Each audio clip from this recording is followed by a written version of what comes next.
As you're listening, don't forget to check out the Professional Amateurs podcast on YouTube. And while you're there, hit like and subscribe so that you never miss an episode.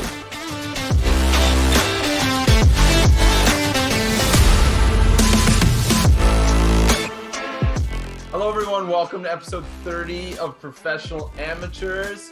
We have NHL, North American NHL hockey, do you want to call it? Do those first games count as No, they don't. No, I don't think so either. I didn't watch them. Have we even done an episode since they happened? No. No, because they were on Friday and Saturday. So why are you even mentioning the difference? What do you mean? Why am I mentioning the difference? Because the NHL season okay, fair enough. But like the real NHL season started yesterday. With Tampa against the Rangers and Vegas against LA. Rangers and Golden Knights taking those games.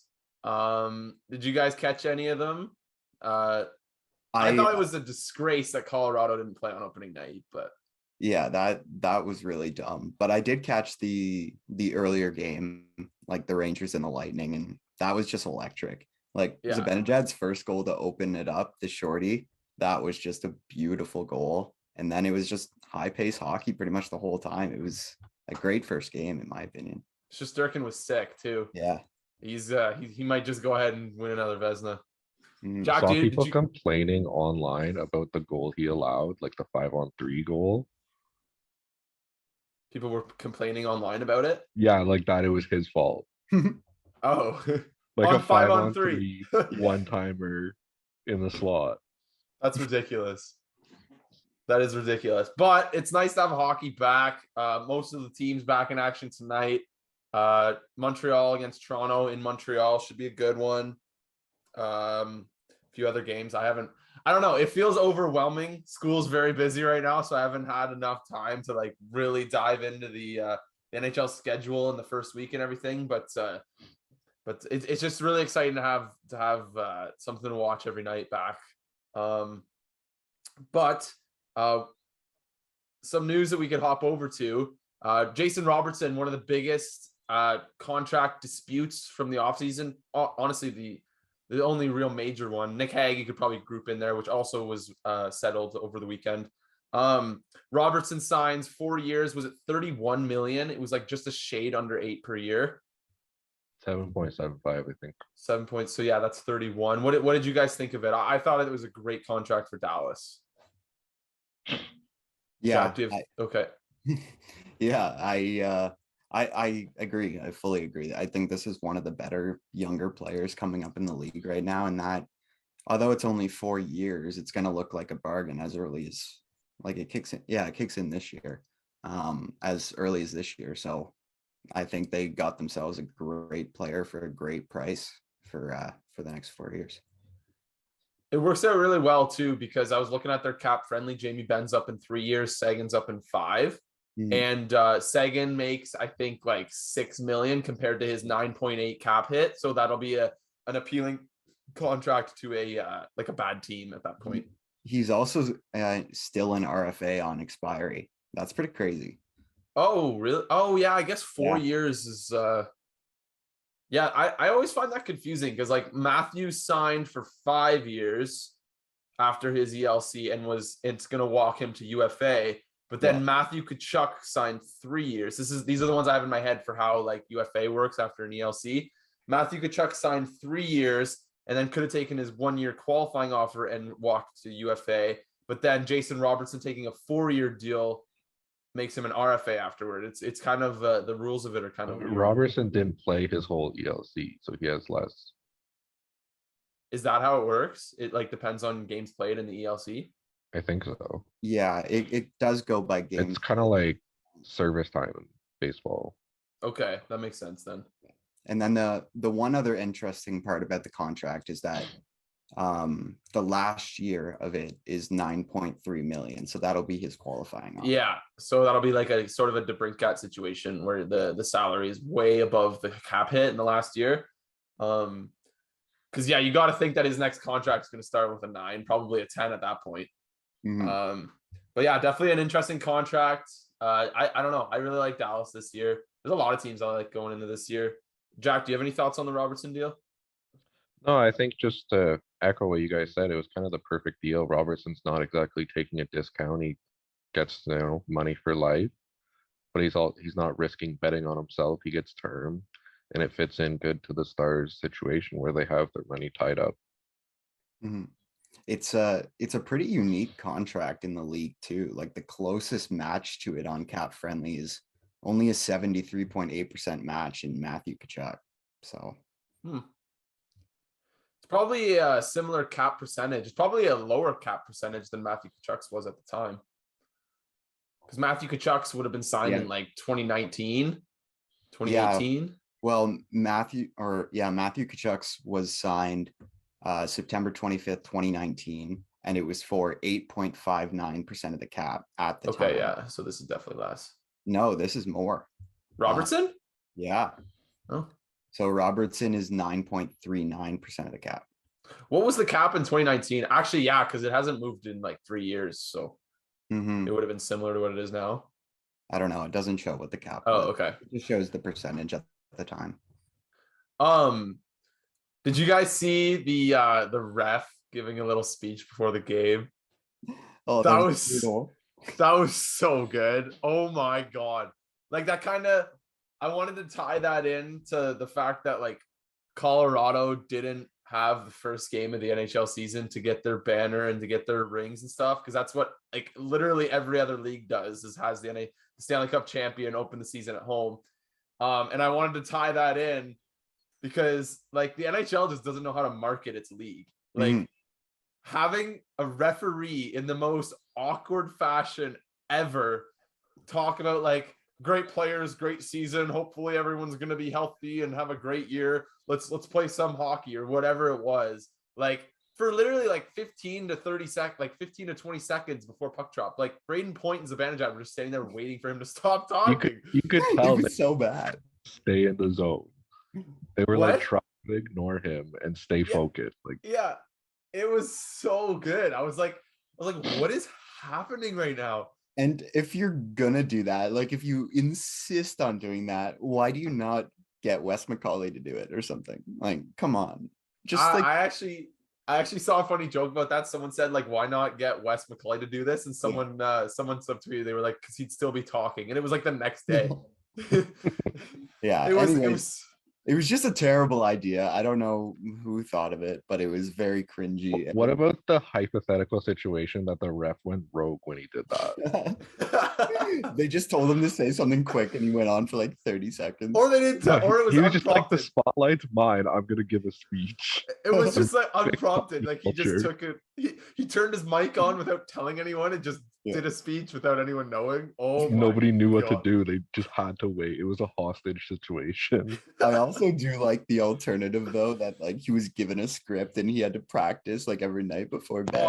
It was like partner, he was reading it out. And they had to like they're in the ref room like a couple days before the game, like playing rock paper scissors to see who has to do it. Yeah, he was probably like the 9th ref they asked. That's so funny. Do you guys like or dislike that about the NHL? I think it's hilarious how it's just such an awkward league. I love it because like I'm already invested in hockey. I don't care. Yeah, that's my thing. It's just funny to watch. But from like a marketing, growing the game, increasing the revenue perspective, it is difficult to watch.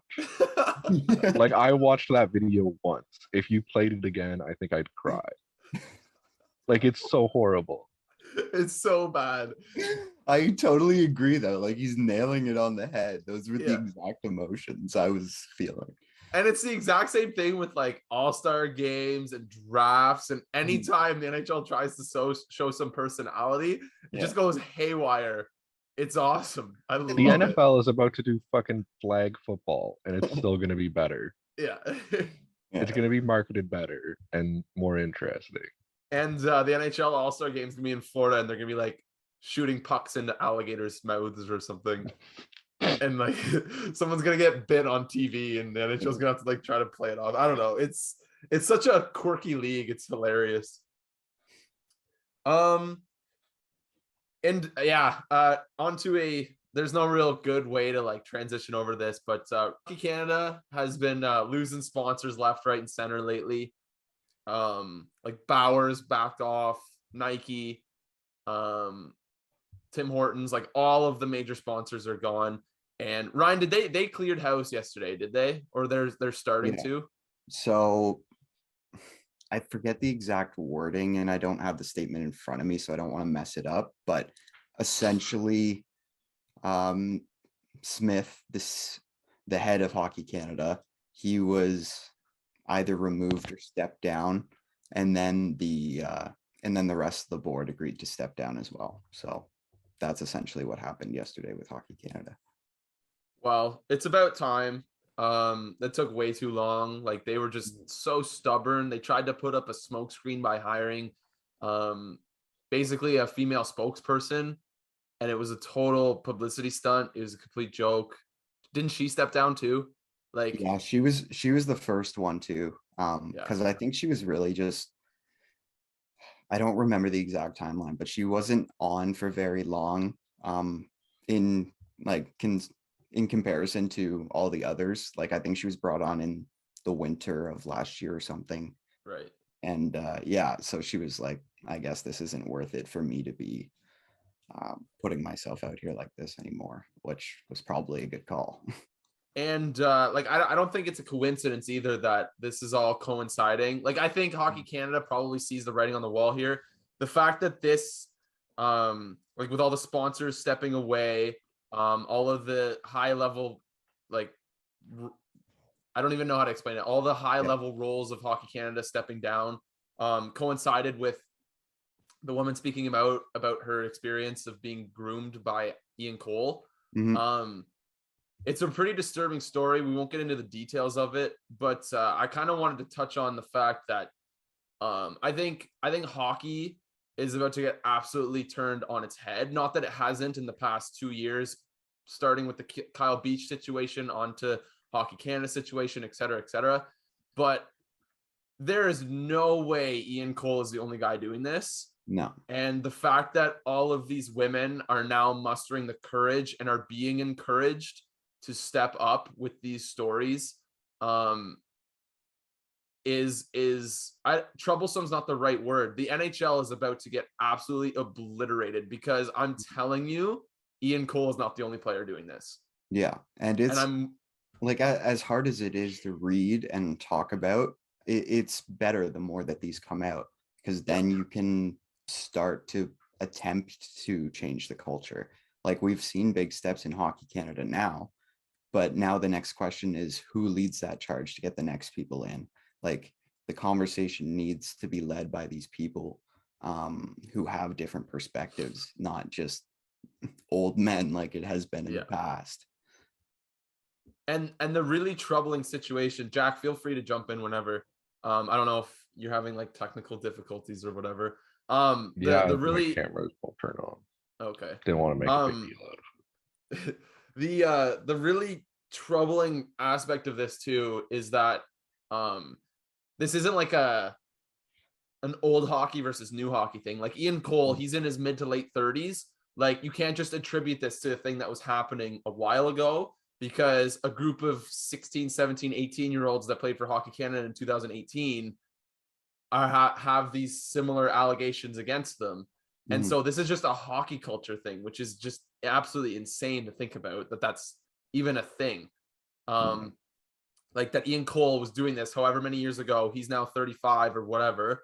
But then you've got, I don't know, between 6 and 8 current NHLers who are probably between the ages of 20 and 24 right now, that have very similar allegations being placed against them. And those players are very likely to have contracts terminated, suspensions, et cetera, et cetera. And like a culture change is like not even doing it justice. Like this is like, I don't even know how to, you got to burn it to the ground almost. Yeah. You got to start over again. You have to.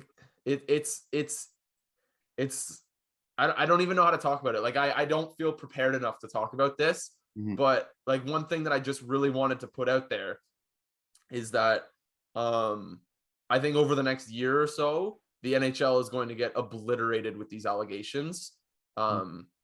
because I'm like Ian Cole's not the only one. There's no way. This is a hockey issue. This is massive, and it's not going to stop with him. And they've seen the uproar now to what happens if you just pay these victims off. Like it'll be really interesting to see how they handle these situations moving forward now. Yeah, it's pretty wild. Jack, do you have anything to add? Yeah, well, I just want to add a couple things. I think you said however many are currently under investigation. That's what we know about. Yeah, exactly. And that's kind of adds to the disgusting part of it. Any, 15-year-old who looks up to these people, these athletes are their heroes. They're sitting there at home wondering, like, what's going on type of thing. Kids at an age that can't comprehend what is happening, we have, not that we understand what someone would go through, but we can understand the words they use, understand the psychological pressure involved in this type of power imbalance, where kids that are growing up just loving the sport of hockey, I feel bad for them. They're stuck loving a sport that is damaged, and they shouldn't have to be learning about these things. They shouldn't have to be worrying about these things. And I think too, one other thing you mentioned is you don't know how to talk about it. I don't think anyone does. That's part of the problem. That's part of how we got here. So I think the important thing is, even if we don't know exactly what we're talking about or what we're doing, it needs to be talked about. Like we have, like 4 people are going to listen to this? At least 4 more people heard it. And it needs to be reiterated every single time. Do you guys... And sorry, I was just going to say, we haven't mentioned in the past, but a couple weeks ago now, Ryan and I attended that seminar, and there are professionals that talk about it. People who lived in the league and are around the ethical and legal aspects of this who do discuss it, and there are resources to learn more about it instead of us. Yeah, there are some excellent people on Twitter, and like just to name a few, like Sheldon Kennedy, and oh my gosh, I'm blanking on his name now, but there's just some unbelievable people doing great work on these stories and putting them out there for everybody to actually read and inform themselves on. And it's really important work. So I definitely encourage everybody to seek those people out. Do you guys share the sentiment that it feels like disgusting to talk about hockey and just watch hockey and consume this NHL product, knowing that this is all going on?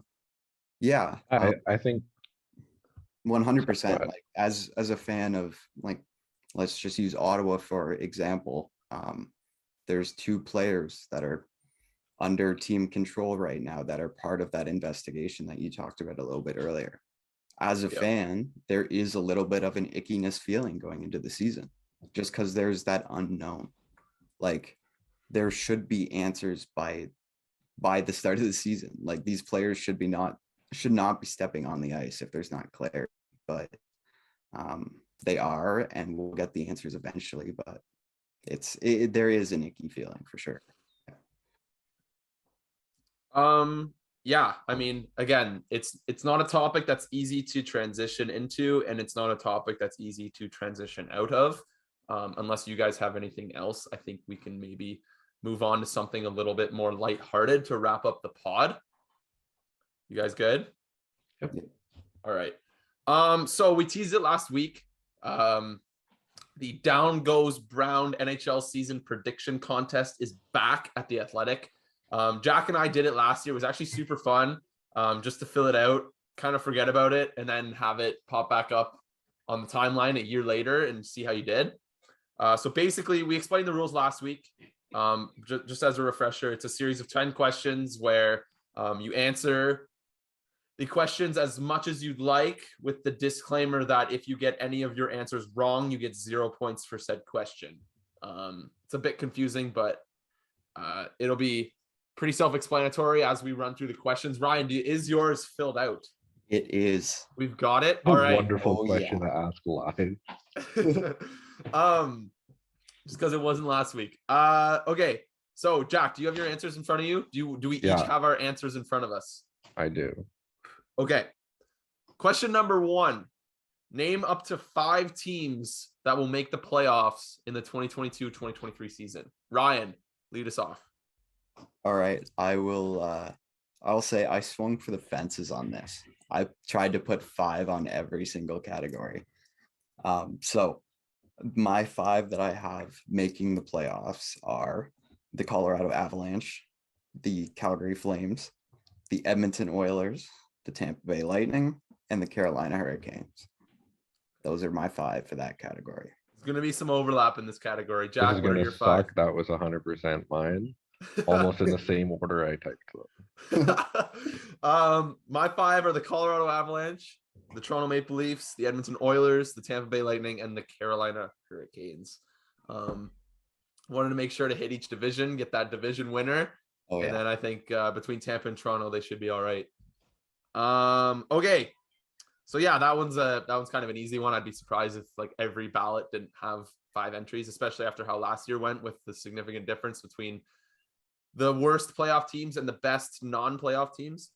Question 2, name up to 5 teams that will not make the playoffs. This one I also think will be similar, and there's probably a good chance that we each have the same 5 teams. Yeah. Ryan, start us off again. All right. Arizona, Montreal, San Jose, Buffalo, Chicago.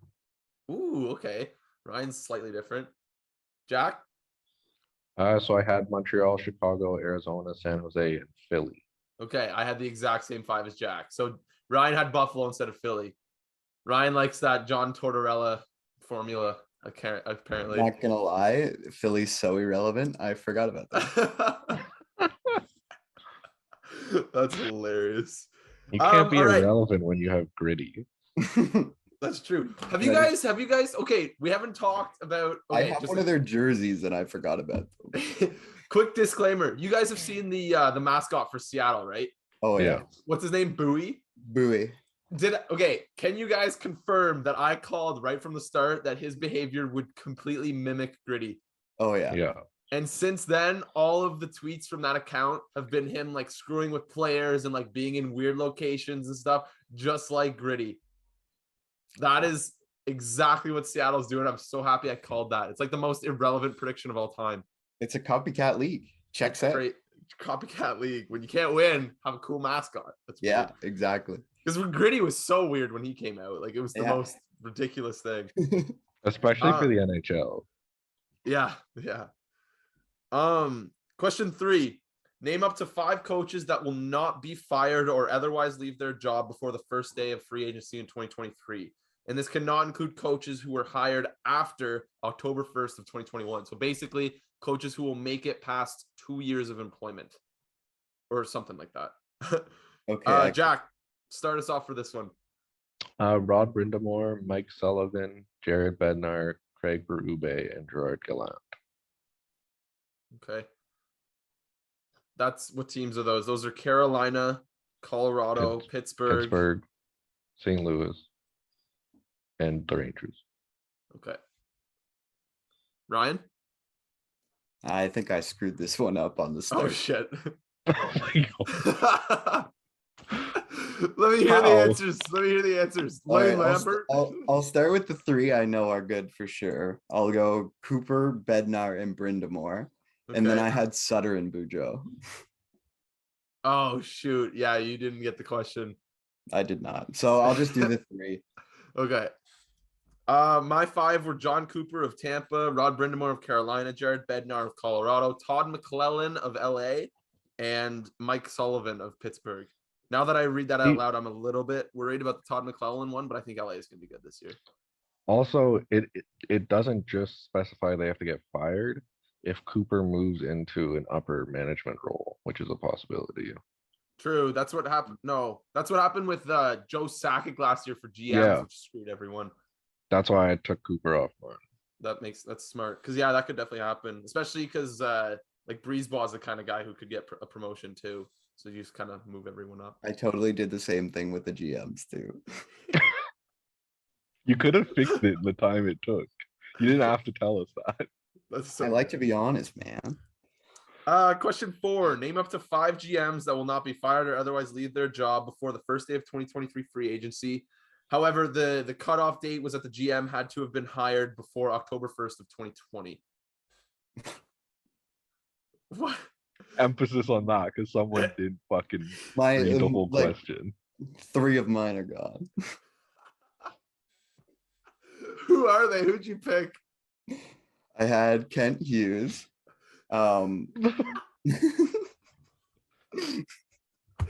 Clearly I missed. Last year. Clearly I missed. It's so recent. It's not even like you just didn't get the October part right. It's the whole fucking year. I just wrote down the prompts and I clearly just totally ignored the cutoff dates. Who are the other two that you had that don't count? McFarland in Colorado. He just got that. Yeah. And I already deleted the other one. What was it?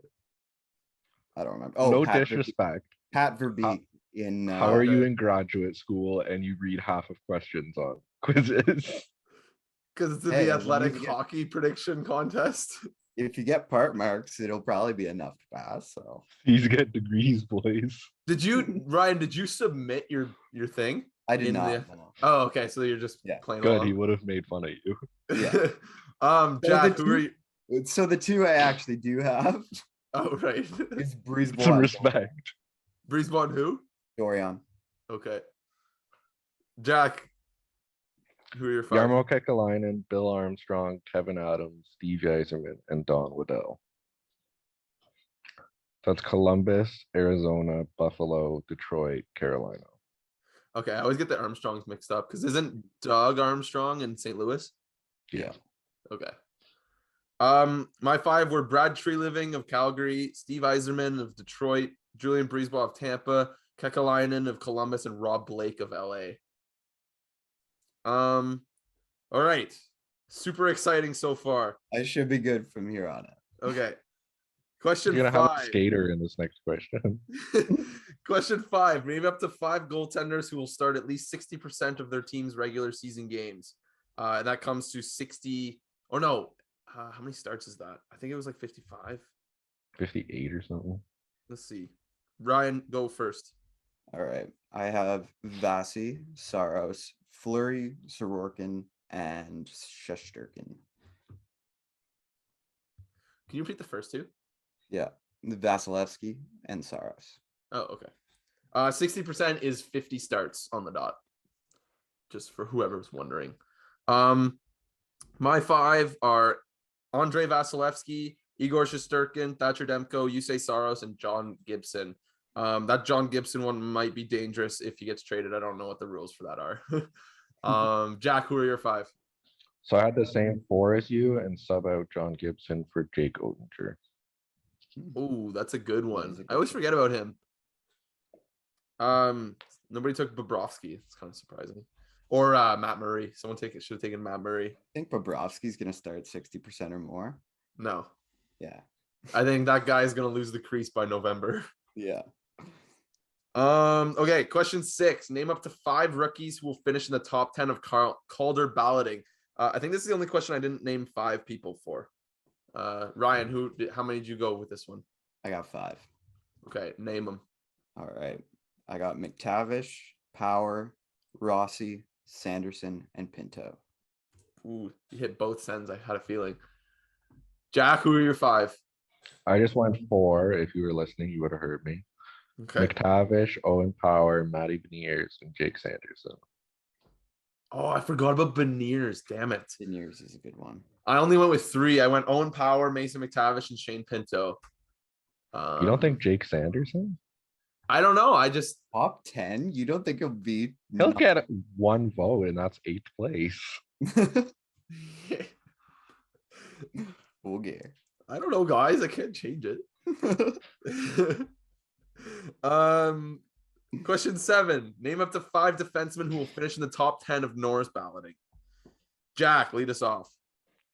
Cale Makar, Victor Hedman, Adam Fox, Moritz Seider, and Roman Yossi. Yeah, I have 4 of the same, I think, for that one. Ryan? Yeah, I have Yossi, Hedman, Makar, Heiskanen, and Fox. I have the exact same. Nice. Good job. Way to go. Woo. Way to go. Miro Heiskanen believers on the Pro-Am pod. Let's go. Yes, sir. But yeah, Sider's solid too. He'll probably explode this year. Not that he didn't last year. Question 8. Name up to 5 players who will finish top 15 of Hart Trophy voting. I'm gonna go first for this one. I went Connor No. McDavid. I went Connor McDavid, Austin Matthews, Nathan McKinnon, Kale McCarr, and Kirill Kaprizov. Jack, who you got? Ryan, you're last. Jack, who you got? Connor McDavid, Austin Matthews, Igor Shesterkin, Nathan McKinnon, and Kale McCarr. Okay. Ryan, who you got? I got McDavid, Draisaitl, Matthews, McCarr, and Huberdeau. Ooh, that's an interesting one. That one might be dangerous for you. I don't know. Top 15? I believe it. What did he finish last year? Like He 4th? had to have been top Was 10. he top 5? He's definitely top 10. Yeah. I wonder how many points he's gonna have this year. How many points do you think one. Jonathan Huberdeau is gonna have this year? He had like 115 last year. I think Over he under did that. 12. You saying 100? You're saying over under 112, Jack? I know I just said 12. Oh, over 12. Oh, okay. Ryan, over or under Being 100 a little points for Huberdeau? silly. I go over. Okay, I'm taking under for Huberdeau at 100.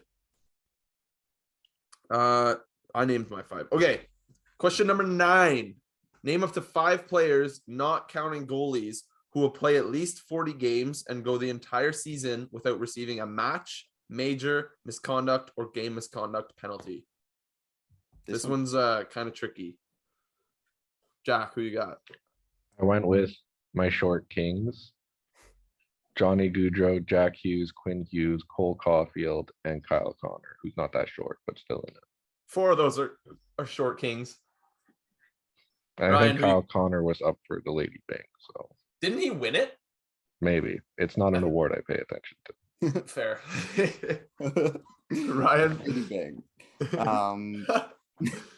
I have Jacob Slavin, Bergeron, Caulfield, Kopitar, and Jack Hughes.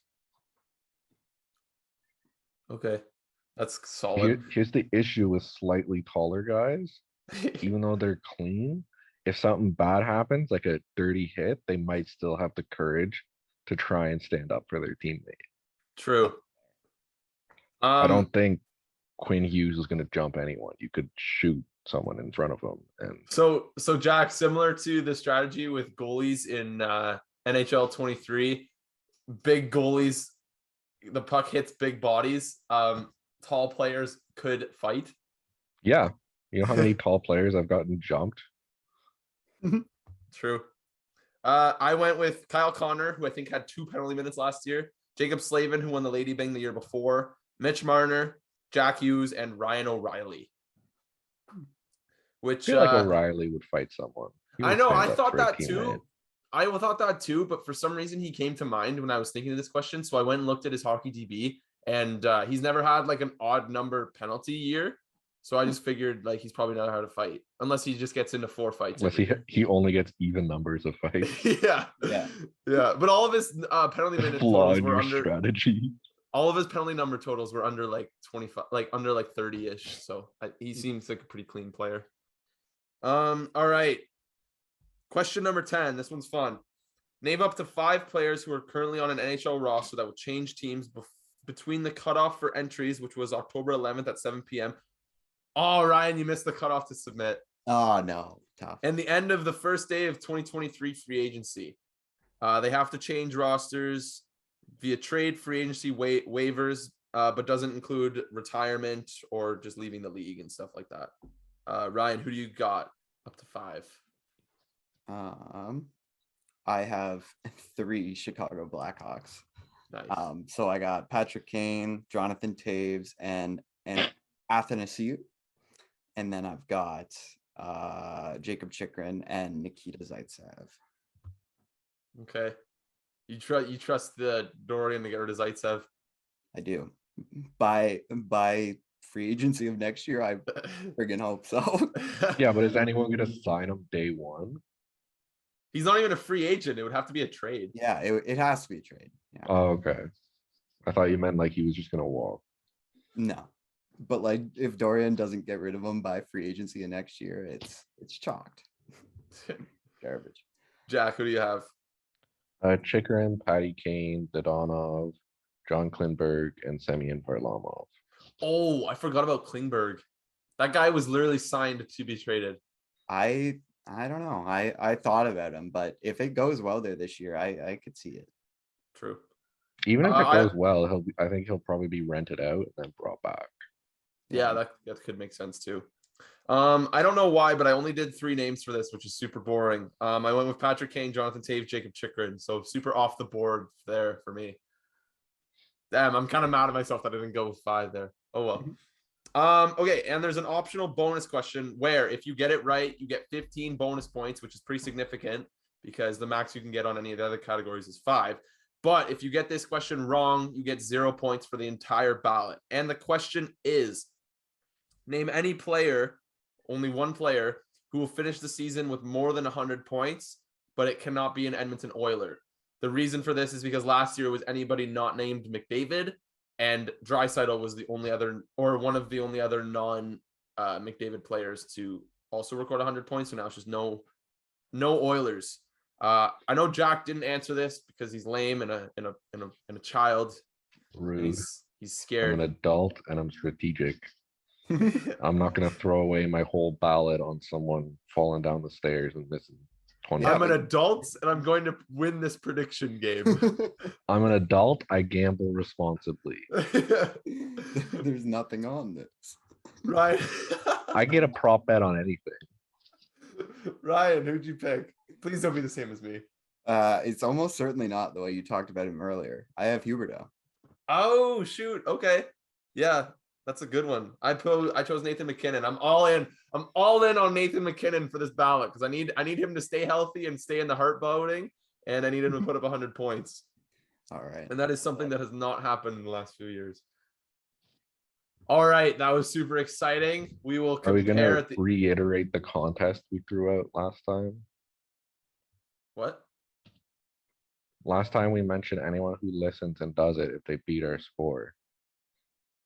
They get what? There's no way anyone's gonna do it, but I'm sorry that I'm trying to engage. No, but what do they get? You said as if you didn't do a card contest for 2 people, for 4 people, and 2 of them were in my household. That's not true. There was over 10 entries. If anyone wants over 10, so there was 11. If any of the listeners want to participate in the contest, you can create your ballot and DM them to us or something like that, and we can compare them at the start of the year, and the winner earns pride over the Pro-Am podcast. We can find something. They get to come on an episode. I already mentioned it last. Oh, that's a good idea. Yeah, that was your idea. That's what I was Why trying to are you just as surprised as I said it last time? I have good ideas. Because I forgot. Yeah, okay, we got less than a minute. I would ask you guys if you have anything else, but we don't have time for it. This has been episode 30 of the Professional Amateurs Podcast.